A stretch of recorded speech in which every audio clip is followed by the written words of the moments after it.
If you have just cleared the OPRA exam, then congratulations, that's a huge achievement. But you might be wondering what comes next.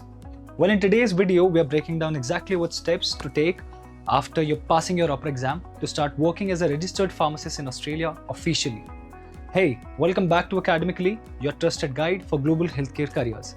In today's video, we will walk you step by step what comes after clearing the OPRA exam, from provisional registration to starting your first job in Australia. Let's get started.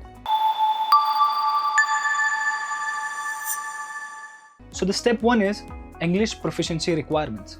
To practice pharmacy in Australia, the Pharmacy Board of Australia requires proof of English proficiency. There are two main options. IELTS, that is academics, minimum overall score of 7.5 with no band lower than 7.0 in reading, writing, listening or speaking. The second is OET.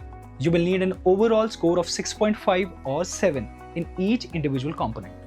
Once you've cleared either of these, you are eligible to move on to the next step, the second step, that is provisional registration and internship. After passing the OPRA and English exams, you can apply for provisional registration with the Pharmacy Board of Australia. This allows you to start working as a paid intern pharmacist in Australia. Here's the key part. You will need to secure an internship position, ideally with visa and sponsorship, so you can move to Australia on a work visa and begin earning while completing your internship. The step 3 is intern training and exams. Once your internship begins, you will need to complete 1575 supervised hours. After you have finished at least 75% of those hours, you will become eligible to sit for the Australian Intern Written Exam and Intern Oral Examination. These are important assessments to prove that you are ready for full registration. Passing both means you are now qualified to work as an independent pharmacist in Australia. Once you pass these exams, it's time to apply for general registration with the Pharmacy Board of Australia.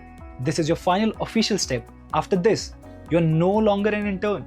You are fully licensed pharmacist eligible to practice independently. You can either continue working with your internship employer or explore new opportunities across community pharmacies, hospitals, health services, aged care facilities, even roles in regulatory affairs or the pharmaceutical industry. And that's your roadmap from clearing OPRA to becoming a registered pharmacist in Australia.